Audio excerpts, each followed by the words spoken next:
Bourbon, Broncos, and no BS.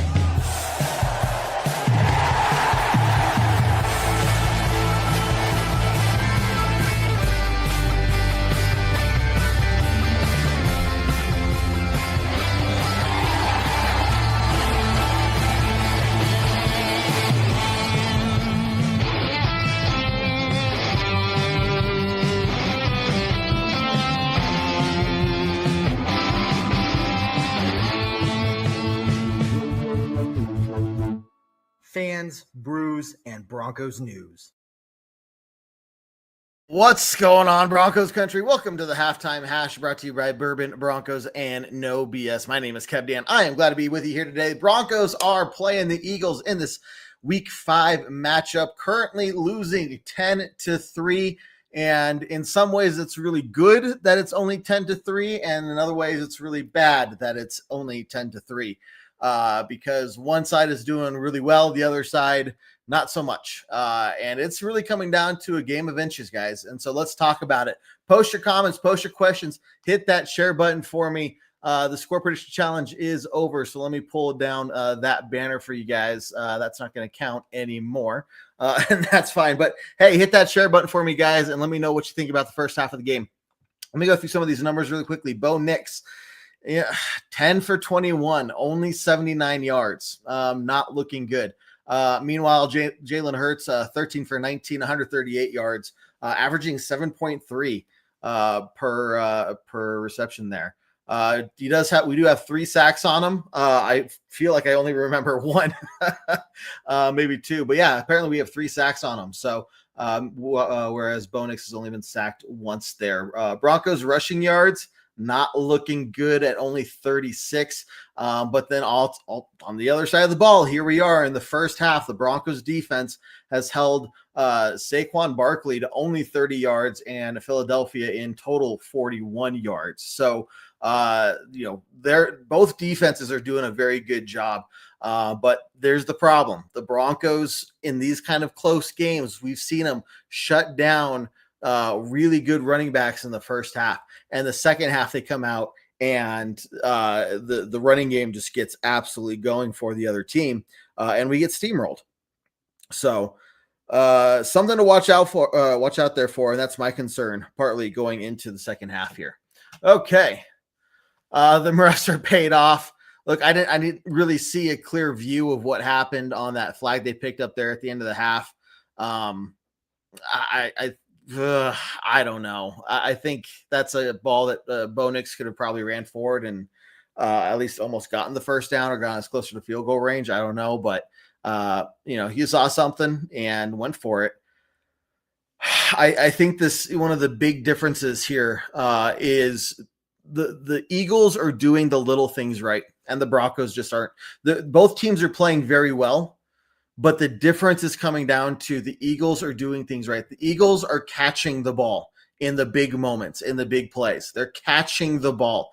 When Bo Nix goes deep, Cortland Sutton on the very first play. I get maybe the sun was in his eyes or something like that, but very first play, the ball goes through his hands. You cannot ask for more from Bo Nix than that, right?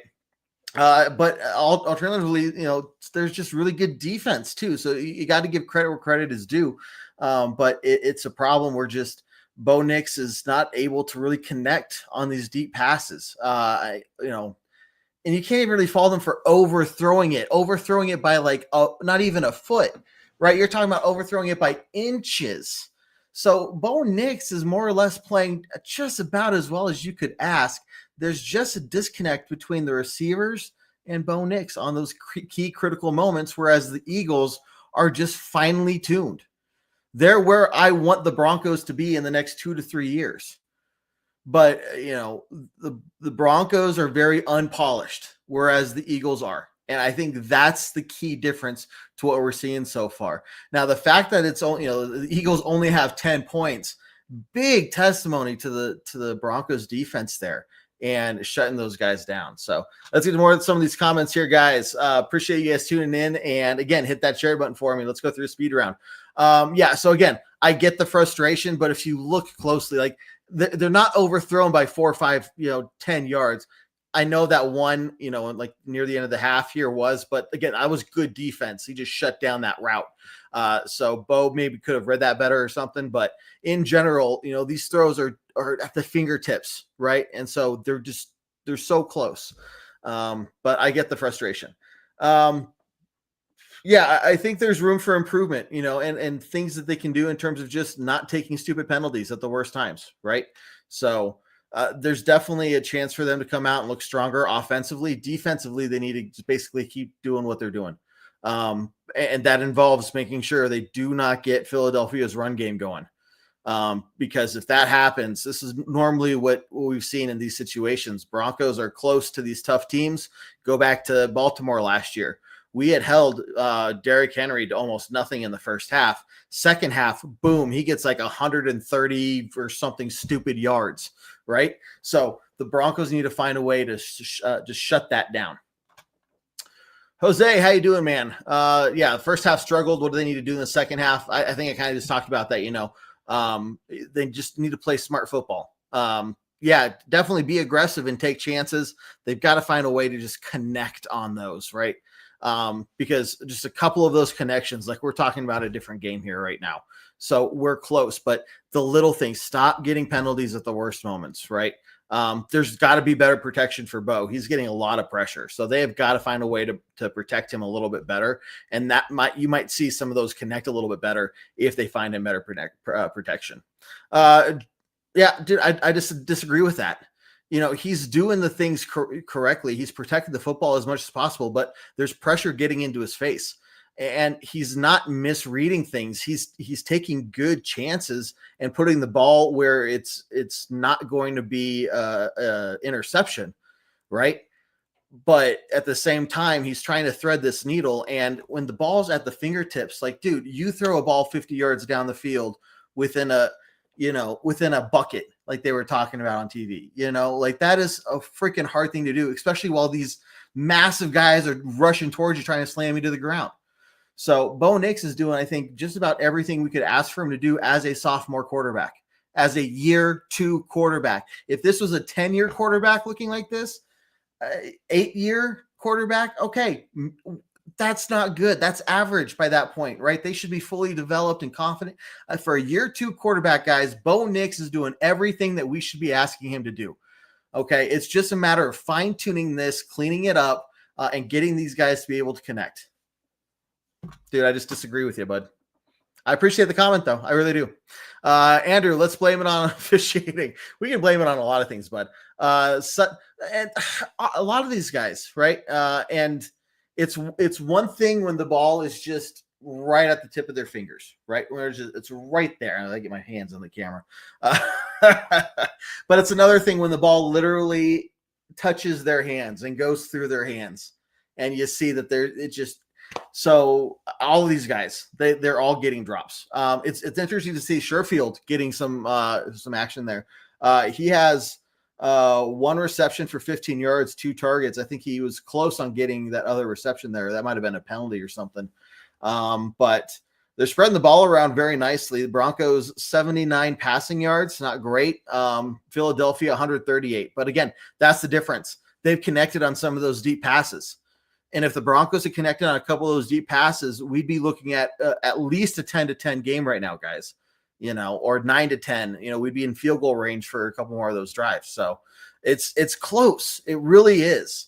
But you're just seeing 2 teams in different stages of development. What's up, Angelo? How you doing? Good to see you here, buddy. Fajri, I'm sure I always mess up your name, but I'm glad to see you here. Go Broncos, Kellen. Yeah, no, I have no idea what that's about. Guys, make sure you check out our website, broncosandbourbon.com. Sign up for free, get articles, see all the different shows and podcasts and everything we have going on. So make sure you guys check that out. Why is Nick's running as much anymore? I think it is you want to keep him on the toes. You also don't want to necessarily expose your quarterback, right? So maybe it's time for them to do some more designed runs for Bo Nix in the second half to, have to force them to put a spy on him. I don't really think there's a spy on him right now. But it could be a number of things, right? And I'm just not the coach. Everything I'm saying is speculative and not having ever coached myself. Like, this is just a fan's perspective.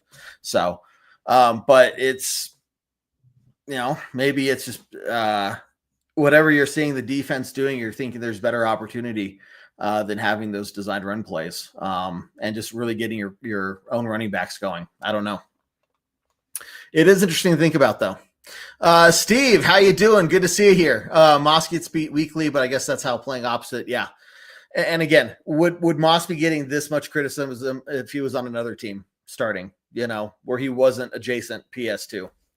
Probably not. So is he getting beat? Yes. But here's the thing. You can also say Pat Surtain's getting beat today too. Pat Surtain also has a pass interference call against him that put the ball at the 2-yard line. So, if we're going to pick on Moss, guys, if we're going to sit here and say, I can't believe Moss is getting beat, Moss sucks, we're losing this game because of Moss, guys, you better be pointing the finger at PS2 as well. You'd better be. Otherwise, hey, if Pat Surtain's getting beat, yeah, Moss is getting beat too. The Eagles are just playing very well. So that's the way I see it, guys. And it's my show, so I get to say it. Yeah, hopefully we can turn it around. Again, defense, just keep doing what you're doing. Offense has got to find a way to put points on the board. Crawdaddy, yeah, what are his stats right now? I know, like, normally around, I keep hearing 50. Yeah, his average is 50.4 with his long, big 63 yards. Crawdaddy. Now they keep saying Crayshaw, so I don't know if we need to just change it to Craydaddy, but I think I'm going to keep it Crawdaddy. I don't care, even if that's not how you technically pronounce it. Sutton needs some stickum. I mean, I don't want them to cheat, but find something. Spit in the glove or something. I don't know. At least 3 drops, Ken. Yep. And if one of those had gone, like, think about, this could be a different game, much less 2 of them.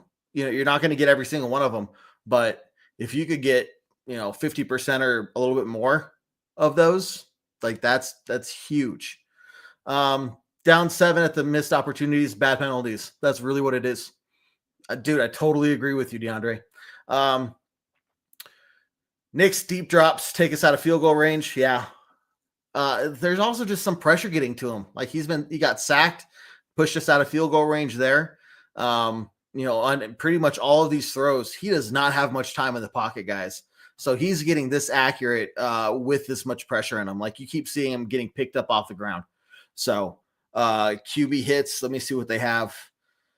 Philadelphia defense has 5 QB hits to our 4. So they're getting to Bo Nix, and he's avoiding the sacks. Dude, Russell Wilson would have been sacked 10 times by now. I'm glad we have Bo Nix. I wish a lot of these guys could catch more consistently. The drops are just ridiculous. This is 2 years in a row now. Game's coming back on, guys, but here we go. Eagles are the Super Bowl champs. Yeah, they're finely tuned. They are a finely tuned instrument. The Broncos, I want them to be there in 2 to 3 years, but they're not. You can see right now, this is the Broncos are playing well for the most part. Offensively, they're struggling, but in general, they're playing well. I can't really, everything I'm saying is nitpicking, right? But they're just not fine tuned like the Eagles are.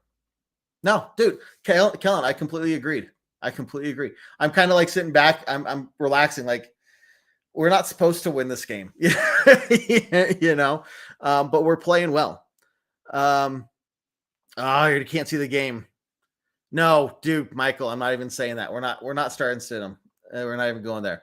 Hey guys, tons of comments I did not get to. Brad Smith, I saw you here as well. Definitely got to give you a shout out. To everybody else, guys, I'm sorry. I let the comments lapse. Let's do this, guys. Make sure you join us tomorrow night at 8 p.m. Mountain Time for our post-game podcast show. Let's talk about all of it and everything. Keep this conversation going. Head on over to broncosandbourbon.com. Sign up. Head on over to the fan zone and talk about it in the game day chat. Keep this conversation going. I'll be there. People are chatting. We'll talk about the game as it's going on. So head on over to the website and keep this chat going, okay? With that being said, guys, go Broncos. Second half is up, and let's see what they do. But I'm going to end the show as we always do on a very strong Go Broncos. Take care, guys, and we will see you tomorrow.